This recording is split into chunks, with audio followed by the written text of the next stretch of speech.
As the Harriers fly in, on the ground, tension and sweltering heat.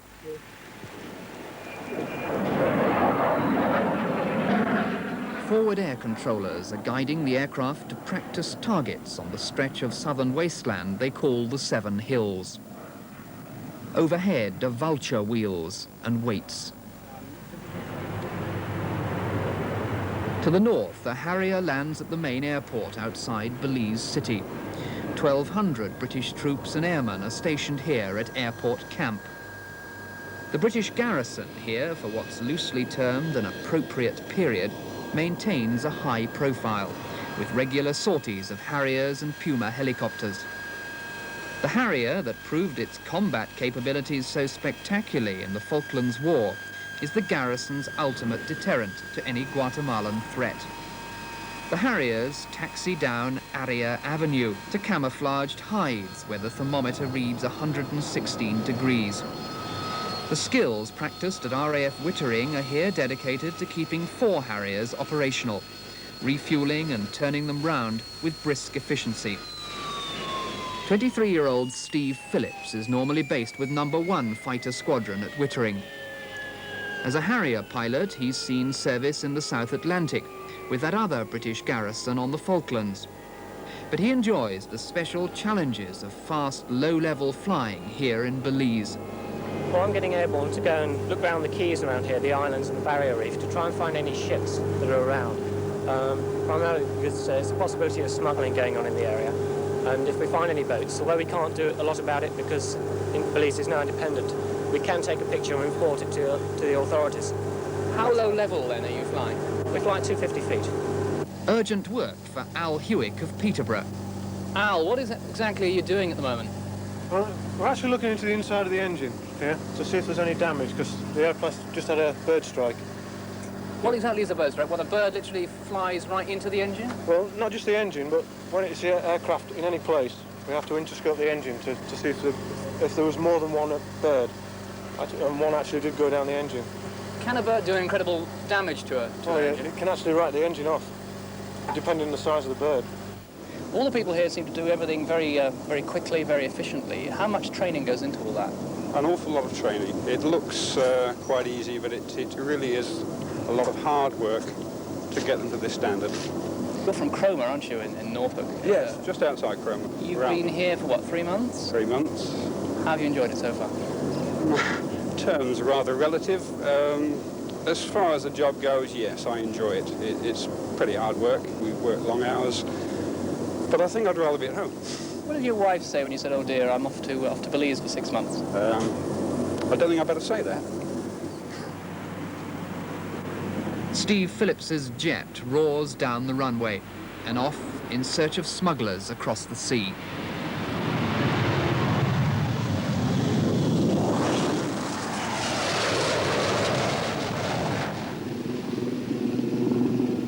In the Belizean heartland, mile upon mile of dense jungle. Troops vanish into what they call the Bundu for up to 11 days.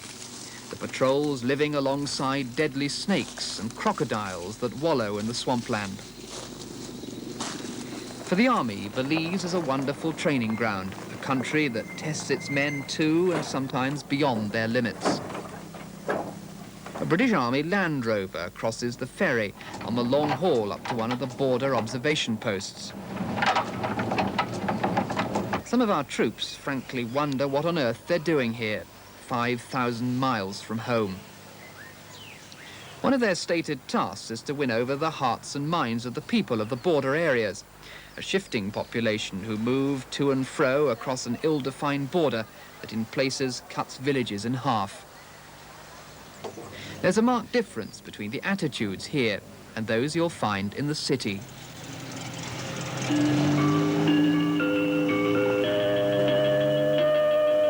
This is Radio Belize, voice of the independent Central American and Caribbean nation of Belize. Belize City is no Caribbean delight. The attitude towards our troops and airmen here is generally cool, sometimes hostile. After dark, it's forbidden for them to walk alone down these streets. Muggings are commonplace, and in part of town you're considered unwise to go out at night without at least 3 companions at your side. When Belize went independent, Belmopan, 40 miles away, became the capital, but in name only. Unlovely Belize City, its sweetwater canal swimming with raw sewage, is still the real hub of the country. As an amenity for our forces, it has little to offer. Airport Camp surrounds what's grandly titled Belize International Airport. As well as the Harriers, civil airliners hop in from Honduras, Mexico and Miami. But the arrivals and departures go on under the watchful gaze of the RAF regiment. Behind the wire, a Rapier missile system, a potent defender of a vital runway. A hostile plane 7 kilometers away can be shot from the sky in less than 6 seconds. Behind the Rapier unit, heavy spade work for Royal Engineers Adrian Tickle from Norwich and Mark Trindle from Milton Keynes. Adrian, what is it you're actually working on here? It's concrete bases for the generators. It's just a pad for the generators. What's it like working in this tremendous heat? At first it was really bad, really hot, but now with acclimatised, we've been over here 4 months, so it's getting okay. How long have you got to go? 2 months more? 2 months, go back July. Are you looking forward to getting back to Norwich? Very much so, yeah. Across the other side of the runway, a radar scanner spins day and night. Beneath a blanket of camouflage lurks the unit they call Butcher Radar. Those inside, who include 2 cats, have another way of putting it. An iguana basks in the sunshine and dives for cover as the man in charge here, Dave Smith from Ipswich, approaches. Dave, this is another of your animal residents here at Butcher Radar. Tell me, where'd you get him from? Well, we found him about 4 weeks ago in one of the sangars. He was obviously an abandoned Bundu dog, so we took pity on him, christened him Meadows after the name of the generators, and we're looking after him. He's a smashing little thing, runs around with the freedom of the place and eats enormous amounts of food, drinks gallons of milk, and he's quite a nice little chap, really. You've got dogs, you've got cats, you've got iguanas. What else is around? Well, there's an alligator at the swamp at the back there, which no one wants to go and look at. And we've got things called quash, which are like koi poo, which run around, and they're not very nice. We keep well clear of those. And the sand behind the unit, behind me, if you go out there in the early morning, you can see tracks from the last night's activities made by animals that are quite unknown to us. They just wander around at will. Butcher Radar is obviously, you've decided to make it a place that's a home from home, really. You make it very comfortable. Well, if you're doing 6 months here, and the boys actually, they sleep in their billet, but they feed themselves here. And it's a question of making yourselves as comfortable as you possibly can. Norman Mounser from Thetford looks after the radar installations. He's also a keen follower of Norwich Football Club. So what's it like working for Dave, who's an ardent supporter of Ipswich?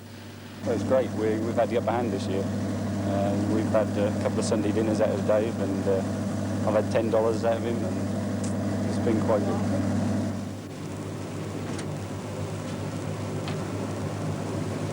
Emerging from the half-dark of the radar cabin, duty radar controller Jeff Saker from Stamford. I basically provide a radar transit service to all our aircraft here at Belize, the Pumas, the Gazelles and the Harriers. And in periods of bad visibility, I provide what we call a surveillance radar approach. I can actually talk the aircraft actually onto the end of the runway. You've been here 5 weeks in Belize so far. How are you enjoying it? It's not too bad. Are you looking forward to getting home? Yes. What's the worst thing about it? The heat is very oppressive. The humidity is very high, and gets a bit sort of very sweaty. Meanwhile, a choking fog of diesel and insecticide envelops Butcher Radar. Another round in the battle between man and mosquito. After a hard week's work, there are a few finer places to end the week than here. We're on one of the keys that makes up the second largest barrier reef in the world. And what you're surrounded by is true tropical paradise.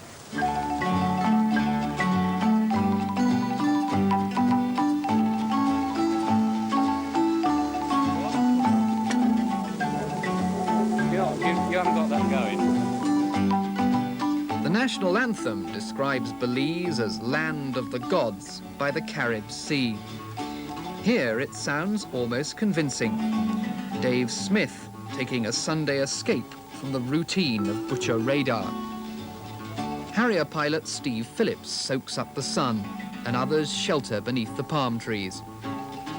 The airport camp seems a world away as a pair of pelicans float effortlessly by.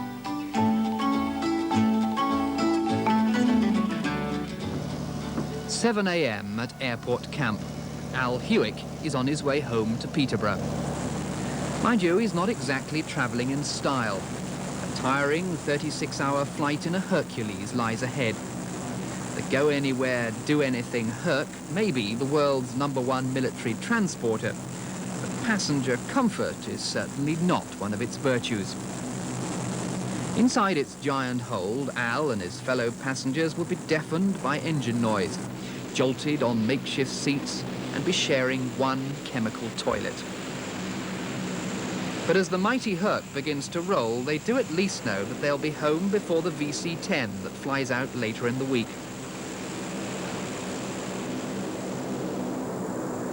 Opinions differ on a posting to Belize.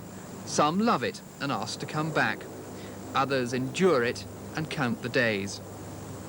By and large, it's what you make it, and you should at least go home with an enviable suntan.